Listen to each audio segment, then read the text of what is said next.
महाराज जी को आनंद आया कि तुमको आया? देखो, अगर सारी माताएं जब तक मैं रहूं तब तक अगर साथ दें तो रोज शाम को 1 घंटे तुमको इतना आनंद दिला दूंगा कि आधी बीमारी तो इसी में खत्म कर दूंगा। क्या अब रोज साथ जाने वाली कितनी माता हैं जो शाम को ठीक यहाँ पर उपस्थित हो? कितनी है? हाथ ऊपर करो, अच्छे से करो, हाथ ऊपर। आपको देख कितना साथ खड़े होंगे। देखो अब एक के भी हाथ नहीं उठ रहे। महाराज जी थोड़े से उठे हैं। कितने उठ रहे हैं? देखो 20 से पूरे के हाथ नहीं उठ रहे, सबके हाथ उठना चाहिए। देखो मैं आपको बहुत अच्छी बात बता रहा हूं, इसलिए बता रहा हूं कि आपको एक बात बता देता हूं मैं कि अभी की अभी ताजी बात है। कौन सी? अभी की कब की? अभी की ताजी बात है। एक व्यक्ति मेरे पास आया और आकर बोला महाराज 40 से 50 लाख लग गए। कितने? 40 से 50 लाख रुपए लग गए। मैंने कहा अब तू 40 पैसे भी मत लगा। क्या मत लगा? और एक काम कर, हॉस्पिटल से छुट्टी लेकर यहाँ पर आ। कहाँ पर आया? मन में तो संदेह हुआ पर मैंने चिंता मत कर। मैंने कहा तू बिल्कुल ठीक हो जाए। क्यों ऐसा आपको पता है? क्योंकि आपको डॉक्टर पर विश्वास है और मुझे भगवान पर विश्वास है। क्या कि जब भगवान की भक्ति करने से मोक्ष मिल सकता है तो तुम्हारी ये छोटी मोटी चीजें तो क्या बड़ी बात? बोलो, समझ रहे हो मेरी बात? भगवान हमें क्या दिला सकते हैं? मोक्ष। क्या दिला सकते हैं? अष्टकर्मों से रहित करा सकते हैं। तो आपसे पूछ रहा हूं मैं, संसार की ये तुम्हारी छोटी मोटी व्यवस्थाएं कौन सी बड़ी? बोलो, पर क्या होना चाहिए हमको? क्या होना चाहिए? बस जैन धर्म एक ही चीज पर टिका है, इस पर श्रद्धान। किस पर टिका है? श्रद्धान पर। और श्रद्धान जहां पर है वहां पर कोई चीज दुर्लभ नहीं है। तो आप श्रद्धान लाइए। क्या लाइए? क्या लाइए? श्रद्धान लाइए। और जब तुम श्रद्धान लाओगे तो सारे साधन मैं तुम्हें उपलब्ध। बोलो, तुम श्रद्धा लाओगे तो सारे साधन में तुम्हें उपलब्ध। ठीक है, तो एक हाथ से ताली तो 2 से बजेगी, है ना? बजाओ। अगर कोई बजाना नहीं है तो पड़ोसी को बजा दो। देखो एक छोटी सी बात बता रहा हूं तुमको मैं, फायदे की बात। कौन सी? ये तो ये बात हो गई कि आप लोग अगर लाभ लेना चाहें तो आप लाभ ले सकते हो। मेरा समय अभी गिरनार को जा रहा हूँ, तो समय मेरे पास अभाव है अभी समय का। लेकिन ये पक्की बात है कि अगर किसी को किसी भी प्रकार की कोई भी बात अगर है तो विगर सिर्फ धर्म से आपके सारे काम बन सकते हैं, कोई बड़ी बात नहीं। ठीक है, तो एक छोटी सी बात मुझे याद आती है नमोकार मंत्र की। क्या आती है? किसकी? ठीक है, किसकी? आप भी सुनिए। नमोकार मंत्र से हमारा क्या क्या नहीं हो जाता। एक सेठ था। कौन था? कौन था? सेठ किसे कहते हैं? बताओ अम्मा जी। सेठ कहते हैं जो पेट से मोटा हो, सर से गंजा हो, उसे कहते हैं पेट से और सर से वो होता है सेठ। ठीक है, तो एक सेठ जी थे, बड़े सज्जन पुरुष थे। क्या थे? सज्जन पुरुष किसे कहते हैं? सज्जन पुरुष किसे कहते हैं? बोलो। सज्जन का मतलब सम्यक दृष्टि। क्या? सम्यक दृष्टि का मतलब होता है कि वो व्यक्ति किसी को ना बाधा करता है, ना किसी से वो बाधित होता है। ना वो किसी को बाधा करता है, ना वो किसी के द्वारा बाधित होता है। तो तुम लोग तो बाधा भी करते हो और दूसरे से क्या होते हो? दूसरों को बाधा भी देते हो और स्वयं भी दूसरे से बाधित होते हो। तो तुमको बनना है सम्यक दृष्टि। बोलो, तुमको सम्यक दृष्टि बनना है तो क्या करो आप? कि ना किसी को बाधा देंगे और ना किसी के द्वारा हम। ठीक है, तो हम क्या बन जाएंगे? सम्यक दृष्टि का मतलब श्रद्धा, क्या? श्रद्धा। ठीक है, तो आज से क्या करेंगे हम लोग? श्रद्धा। ना किसी को और ना किसी के द्वारा हम, इसका मतलब समझ गए ना? अगर आपको कोई व्यक्ति गलत निमित्त लेकर भी आता है, क्या आता है? आपको कोई मतलब गलत मतलब कोई आपको गाली भी देता है, तो अपने परिणामों को खराब नहीं करेंगे। क्या नहीं करेंगे? अपने परिणामों को खराब नहीं, यानी दूसरे से बाधित हम नहीं होंगे और ना किसी को हम, ठीक है? तो आज आदिनाथ भगवान के जन्म पर इतना ही काफी है कि आज हम इतना भी अगर विचार कर लें कि हम किसी के द्वारा बाधित ना हो, किसी को बाधित ना करें, तो समझ लेना कि आज हमारा जन्म मनाना क्या हो जाएगा। तो एक सज्जन सेठ जी थे, कौन थे? और उनकी एक सेठानी थी। किसकी? किसकी सेठानी? सेठ की। एक ही सेठानी थी। तुम तो ऐसे करेंगे जैसे दो दो। अच्छा, एक ही बोला? अच्छा, कोई बात नहीं। और एक उनका पुत्र था, कौन? और एक उसकी पुत्र बधू थी, कौन? कितने हो गए? हो गए ना? देखिए, तो सुबह सेठ और सेठ का पुत्र दोनों मंदिर के दर्शन किए। क्या किए? मंदिर का अभिषेक किया, दर्शन किए और 8 बजे उन्होंने नाश्ता किया और सीधे कहां चले गए? दुकान पर पहुंच गए। क्या करके गए वो? भगवान का अभिषेक। क्या करके गए? दोनों पिता और पुत्र साथ में आए। कौन आए? पिता और पुत्र दोनों साथ में आए और दोनों ने भगवान का अभिषेक किया। और साथ में कौन आए?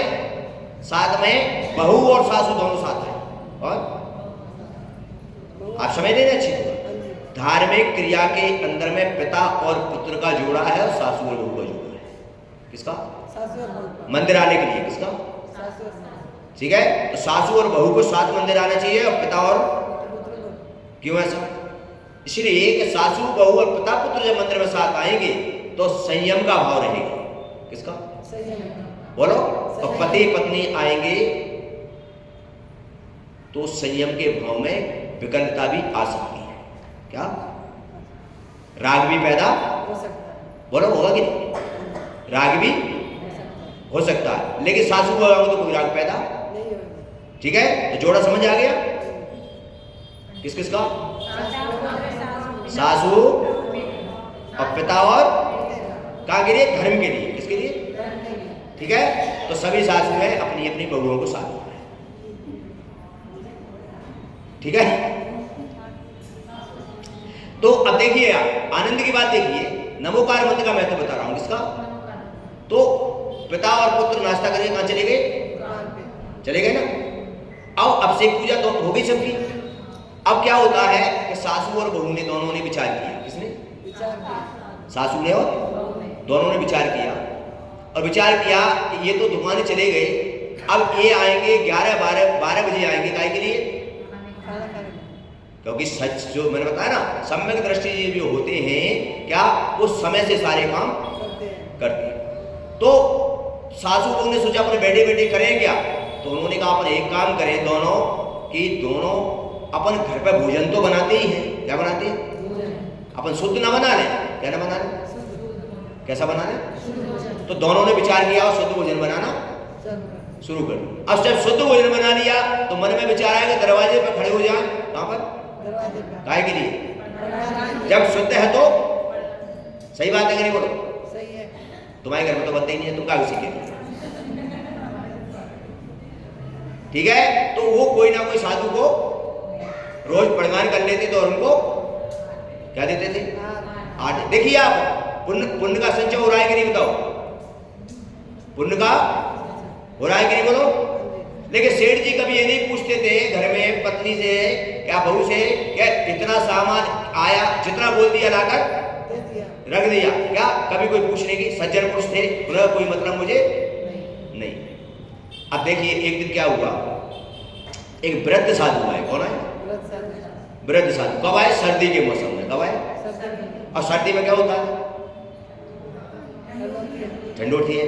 तो ठंड तो शरीर तो सभी का है कि नहीं? ठंड तो सबको। तो वृद्ध साधु थे तो शरीर ठंड से उनका शरीर, ठीक है, तो उन्होंने पड़गान कर ली। अब पड़गान करने के बाद बड़ी समझदार थी वो, उन्होंने क्या किया, पहले उनको हल्का लगा गरम गरम दूध दिया। क्या दिया?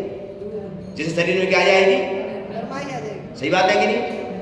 तो जैसे ही उन्होंने दूध दिया, अब वृद्ध मारा थे तो हाथ कांप रहे थे, दूध थोड़ा सा क्या हो गया, कहां पर गिरेगा कि नहीं, गिर गया।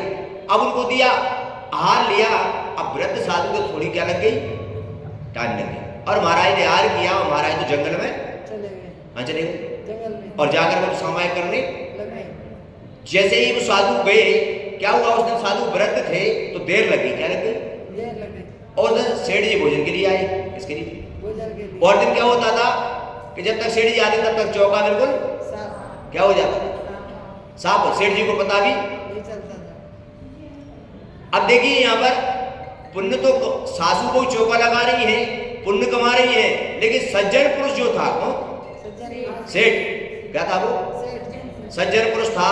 तो देखिए सम्यक दृष्टि के लिए क्या आनंद की प्राप्ति होती है। अब जैसे ही घर पर सेठ जी आए तो उन्होंने देखा क्या कि वो पोछा नहीं लग पाया। सेठ जी ने कहा, भैया ये दूध दूध फैल रहा है, क्या बात है, ये बर्तन वर्तन, बड़े संत आए थे, उनको क्या कराया था। तो सेठ जी बड़े प्रसन्न हुए, क्या हुए, कि तुमने बहुत अच्छा किया। क्या किया, अच्छा किया, बताया आपको। सेठ जी ने कितनी अच्छी बात की। सेठ जी ने कहा कि जब साधु को भूख सताती है, क्या सताती है, तब साधु आहार के लिए आते हैं। कब आते हैं साधु? अगर साधु को भूख ना लगे तो देखा ना तुम, कई बार शास्त्रों में पढ़ते हैं 1-1 महीने तक उपवास करते हैं। तो साधु को जब भूख सताती है तब वो आहार को, जैसे भूख नहीं लगती तो आपको पता लगता है ना कभी कि महाराज ने कह दिया आज तो मेरा उपवास है ना। तो कब आते हैं साधु आहार को, जब उनको ठीक है। तो आए, कोई बात नहीं, तुमने बहुत अच्छा किया कि साधु को, पर साधु महाराज ने हार किया, ये पुण्य की बात है। पर सेठ जी ने कहा कि हार करके गए, उसकी कोई मुझे दिक्कत, पर ये बताओ ये दूध नीचे फैलाया, क्या फैलाया, ये काजू किसमें नीचे पड़े, क्या पड़े, क्या पड़े। सेठ जी बोले कि हार करके गए लेकिन फैला के गए, अब इसका नुकसान का भरपाई कौन करेगा, किसकी कहो,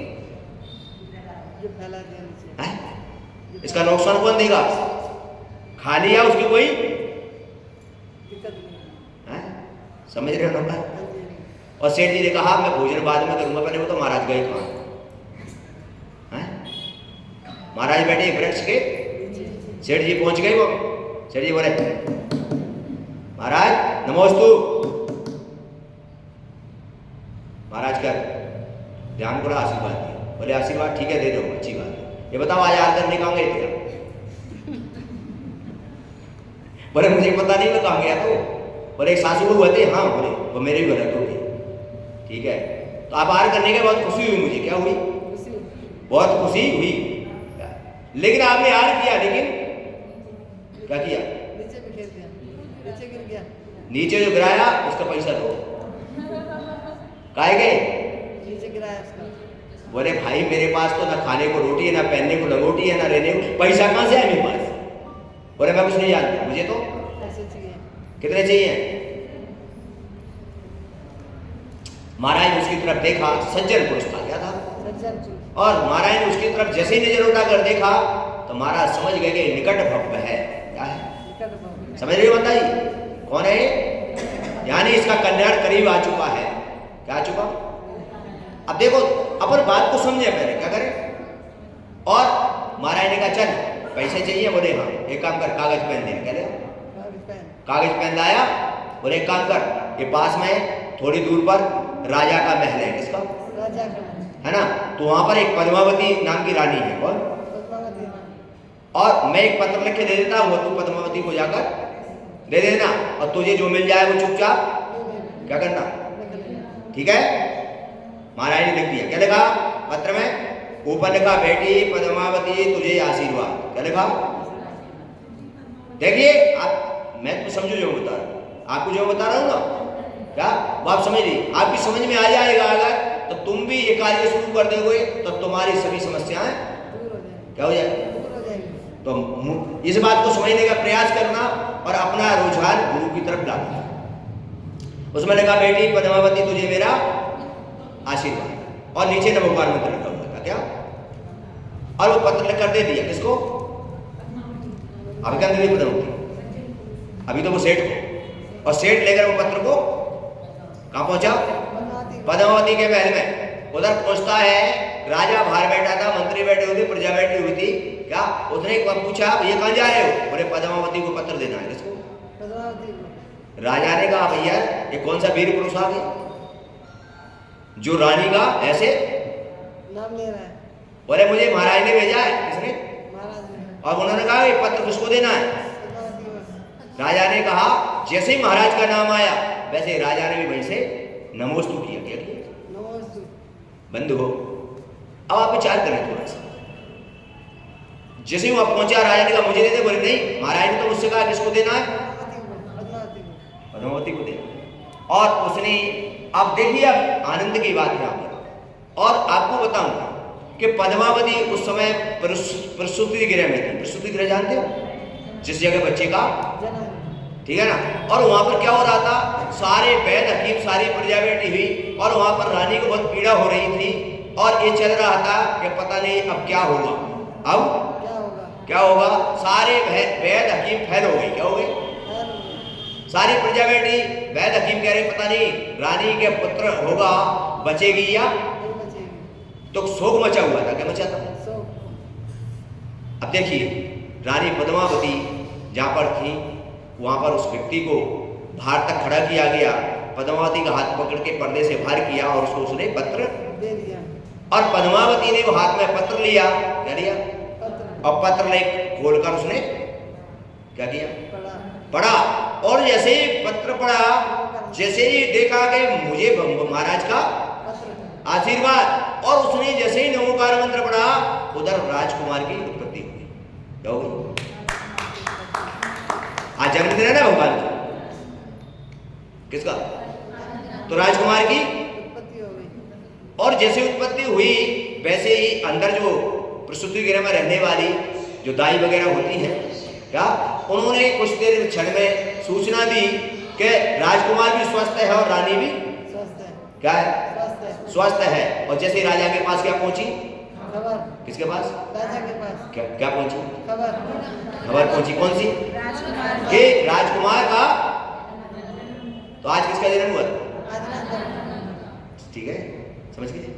तो जैसे ही पता लगा राजा ने तुरंत आदेश दे दिया मंत्री को, जाओ सारे खजाने क्या कर दो? खोल दो। और सभी को क्या बंटने दो? दान बंटने दो। क्या बंटने दो? दान बांटो, जितना जिसको चाहिए बांटो। क्या? और बढ़िया बढ़िया का दान बंटना चाहिए, नृत्य गान होना चाहिए। सारे काम शुरू हो गए। तब मंत्री ने कहा राजा से, राजा साहब ये खुशी जो मिली है हमें, क्या मिली है? खुशी। क्या मिली है? खुशी। ये जो खुशी मिली इस व्यक्ति के कारण मिली है। किसके कारण? इस व्यक्ति के कारण। ये सेठ जो आया इसने पत्र दिया, उसी के कारण। तो नहीं तो सारा नगर शोक में डूब रहा था। उस व्यक्ति से, मंत्री से राजा ने कहा तो क्या करना चाहिए? बोले उसको कोई इनाम तो दे दो। किसको? जिसकी वजह से अपन को खुशी मिली है। हाँ, बात तो सही है। क्या करना चाहिए? मीटिंग बैठ गई, क्या करें? मंत्री ने कहा इतना बड़ा उपकार किया, राज्य को चलाने वाला राजकुमार सुरक्षित, रानी सुरक्षित, तो क्या करें? बोले आधा राज्य दे दो उसको। क्या दे दो? क्या दे दो? मीटिंग हो गई, सेठ जी को बुलाया, सेठ जी को बिठाया। एक काम करो भैया, तुमने हमारे ऊपर बहुत बड़ा उपकार किया है, आपको एक काम करते हैं, आधा राज्य दिया जाता है। क्या? आधा राज्य। सेठ जी बोले रुको। क्या बोले सेठ जी? रुको। क्या हो गया भैया? बोले महाराज बड़े कंजूस निकले। महाराज बड़े, अरे पेन से तो लिखा ही उन्होंने, पूरा राज्य लिख दे तो क्या चला जाता है? क्या पूरा लिख देते भाई? पेन तो चलाया ही ना, पूरा राज्य लिख देते तो क्या हो जाता है इनका? बोले रुको। बोले क्या हुआ? बोले महाराज के पास जा रहे हैं। बोले क्यों? बोले क्या रखवा के लाऊंगा? राजा ने कहा ठीक है भैया। महाराज के पास पहुंचा। बोले महाराज ये बताओ तुमने तो कंजूसी का ही करी, स्याही लगी, पेन से कागज लगो, वहां में आधे की जगह का लिख दे। महाराज ने कहा बेटा मैंने तुझसे कहा था जो मिल जाए वो। बोले मैं नहीं जानता कुछ, मुझे तो क्या चाहिए? बोले क्यों? बोले आधा राज्य झगड़े का कारण है। किसका? झगड़े का लड़ाई होगी कि नहीं होगी आधे राज्य में? झगड़े का तो महाराज ने कहा देख भाई जो मिल जाए वो चुपचाप मानने को वो तैयार नहीं। महाराज ने कहा ठीक है पूरा राज्य चाहिए तुझे? बोले हाँ चाहिए। बोले चाहिए? बोले चाहिए। बोले मेरी बात मानेगा? बोले जो क्या हो मैं करने को तैयार हूँ। पर क्या चाहिए मुझे? पूरा राज्य है तुम्हें कितना चाहिए? बोलो बोलो जो मिल जाए वो ले लेंगे। तुम्हें पूरा राज्य नहीं चाहिए? जो मिल जाएगा। अच्छा कौन तैयार पूरा राज्य लेने के लिए? कोई है एक आज पूरा राज्य लेने के लिए?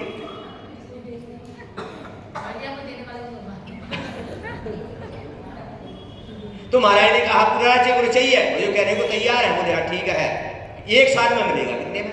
1 साल में। कितने मिले? 1 साल में। बोले मिल तो जाएगा। बोले पक्का मिलेगा लेकिन मिलेगा कब? 1 साल में। 1 साल। बोले ठीक है एक काम करो ये सफेद धोती दुपट्टा पहनो। क्या पहनो? सफेद धोती। क्या बना दिए? ब्रह्मचारी। क्या बन गए? ब्रह्मचारी। क्या बन गए? ब्रह्मचारी बन गए। 6 महीने निकल गए। कितने? 6 महीने। 6 महीने में फिर बोला वो सेठ क्या पक्का मिलेगा ना राज्य? तो बोले पक्का मिलेगा।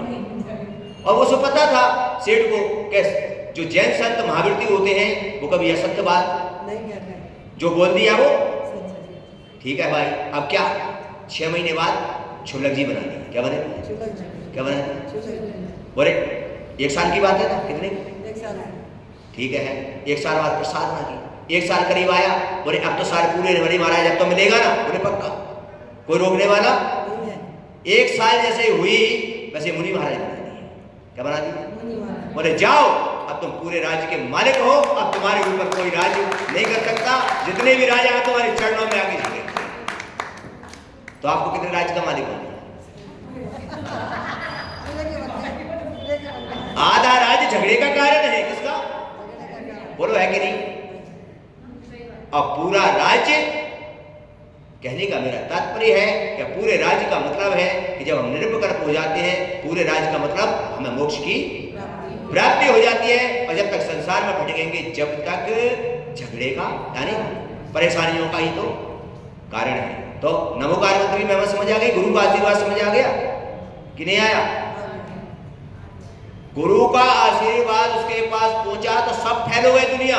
लेकिन गुरु का पत्र में देखते ही आशीर्वाद से उसका सारा काम बोलिए। कहने का मेरा तात्पर्य है आप लोगों से कि आप लोग भी इस प्रकार का श्रद्धा भक्ति और अपने जीवन में लाएं। और ऐसी श्रद्धा भक्ति लाके अपन भी क्योंकि संसार के सुखों के प्राप्त हुए बगैर मोक्ष की प्राप्ति नहीं हो सकती। क्या मोक्ष प्राप्ति? पहले हमको कौन से सुख मिलेंगे? क्योंकि बगैर संसार के सुखों के बगैर मोक्ष नहीं मिल सकता। तो आप जो आहार देते हो आप जो पूजा करते हो ये जानते हो इससे कौन से सुख मिलते हैं? संसार के। कौन से मिलते हैं? संसार। ये जो 6 आवश्यक कर्तव्य है ना वो संसार के पुण्यबंध का कारण है। इससे संसार के चक्रवर्ती जैसा पद कैसे मिलता है? इसी से। किससे मिलता है? चक्रवर्ती जैसा पदवी किससे मिलता है? आपको विदित है भरत चक्रवर्ती कौन बने? आपको विदित है साधु को आहार दे रहे थे बज्रजंग राजा। उस समय उन्होंने नेवला या किसकी बंदर की पर्याय में अनुमोदना की थी। क्या अनुमोदना की थी? किसकी? आहार दान की। उसके प्रभाव से वो भरत चक्रवर्ती बन गए। क्या बन गए? ठीक है अब विचार कर लेना। तो क्या बन गए? किसकी अनुमोदना से? वो त्रिंच गति का जीव था उसने अनुमोदना की यार की इसलिए वो क्या बन गए? चक्रवर्ती। और आप तो त्रिंच नहीं हो आप तो मनुष्य हो। क्या? तो आपको अगर सत्कर्म करें आहार दान दें और पूजा करें तो तुम्हें भगवान बनना कोई बड़ी बात। बोलो आज इस आदिनाथ जयंती पर मैं आपसे इतना ही कहूंगा कि अगर आपको तीर्थंकर जैसे जन्म पाने की इच्छा हो क्या हो तो आपके लिए क्या 2 काम करने पड़ेंगे। क्या? एक चतुर्विध संघ को आहार दान देना होगा और अष्टनर से भगवान की क्या करनी होगी। ये पुण्य तुम्हारे लिए संसार के सुख यानी चक्रवर्ती बनाएगा। क्या बनाएगा? और नियम से जो महापुरुष बन जाता है वो नियम से मोक्षगामी है। क्या है? बोलो महापुरुष नियम से बोलो, है कि नहीं? इसलिए आप लोगों से मेरा इतना ही निवेदन है और इतना ही कहना है कि आप लोग आज आदिनाथ जयंती मना रहे हैं तो ऐसे जन्म की प्राप्ति हम हो, इसके लिए हमारे लिए क्या करना है? पहले संसार के, क्योंकि चक्रवर्ती को संसार के, महापुरुषों को पहले संसार के सुख भोगते हैं। जितने भी हमारे तीर्थंकर हुए सब राजा महाराजा हुए, कौन हुए कि नहीं बोलो? तो पहले कौन सा सुख उठाया उन्होंने? संसार। उसके बाद मोक्ष, क्योंकि बगैर सुख, क्योंकि आप भी जानते हो कि सुखी दुखी व्यक्ति का भी मोक्ष को प्राप्त, क्योंकि उसके विकल्प रहेंगे और सुखी व्यक्ति के विकल्प नहीं रहेंगे। तो अपन को क्या करना है भैया? आज इस जयंती पर क्या शिक्षा मिली इससे हमको? यहां से ये शिक्षा मिली है कि जब एक भरत चक्रवर्ती, आदिनाथ, भरत, बाहुबली भरत और एक चारों जीव तिरंज गति से आए वहां से, और यहाँ पर उन्होंने जब हार की अनुमोदना की, क्या की? अब अनुमोदना करने वाला जब महापुरुष बन सकता है क्या, तो अपन तो इंसान ही, अगर हम साक्षात गुरुओं की आहार चर्या में भाग कराएं और अष्टदल से पूजा करें तो हमें परमात्मा बनना कोई बड़ी बात बोलो, है क्या? तो क्या करना है? जितने भी लोग बैठे हो, आज आदिनाथ जयंती मनाने पर यही भावना है कि हम अपने इस कार्यों को पूर्ण करें और ऐसे नवोकार मंत्र में जहां एक पत्र में आशीर्वाद लिखने से क्या राज्य में खुशियां मिल सकती हैं, क्या पूरे राज्य को, तो तुम्हारे लिए गुरु का एक सानिध्य, गुरु का आशीर्वाद, ये तुम्हारे ये सारी खुशियां मिलना कौन सी बोलो, कोई बड़ी बात नहीं है। इसलिए आज आदिनाथ जयंती पर आपको एक बड़ा आशीर्वाद है मेरा कि आपके भाव परिवर्तित हो, आप में बदलाव आए और आप भी उस तीर्थंकर प्रकृति का बंद करने के लिए या तीर्थंकर बनने के लिए आप भी अपने स्वयं के कर्तव्यों का क्या करें? पालन करें। निश्चित ही हमारा जीवन शुभ और मंगलमय बनेगा, हमारे जीवन में सुख शांति की प्राप्ति होगी। और यहाँ पर जब तक हमारा प्रवास रहेगा तब तक शाम को यहाँ पर रोज गुरु भक्ति और इसी प्रकार धर्म की इनका कार्यक्रम चलेगा और आप लोग यहाँ पर उपस्थित हों। कितने बजे? 7 से 8। कितना? सुबह भी प्रवचन का यहाँ पर संगठना रहेगी, जो ये लोग बताएंगे। अभी मुझे बोल रहे थे कि 8 बजे से होते हैं। कब होते हैं तुम्हारे यहाँ? 8, साढ़े 8 कब शुरू? सुबह का प्रवचन कितने बजे होता है?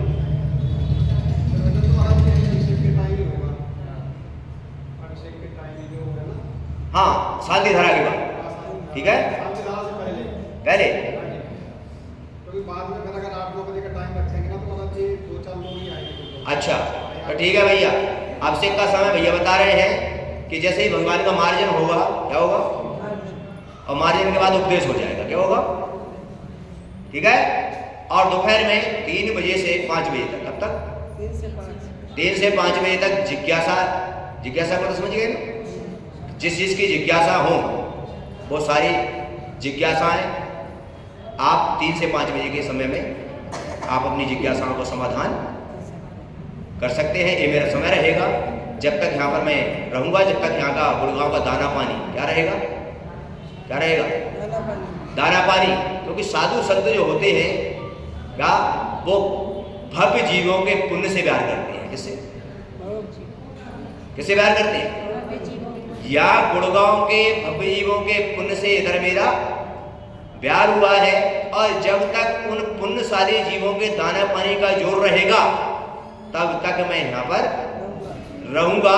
और दाना पानी का जिस दिन जोर पूरा होगा उस दिन आप कितना भी रोके तो भी साधु नहीं रुकता है। तो साधु कैसे रुकता है?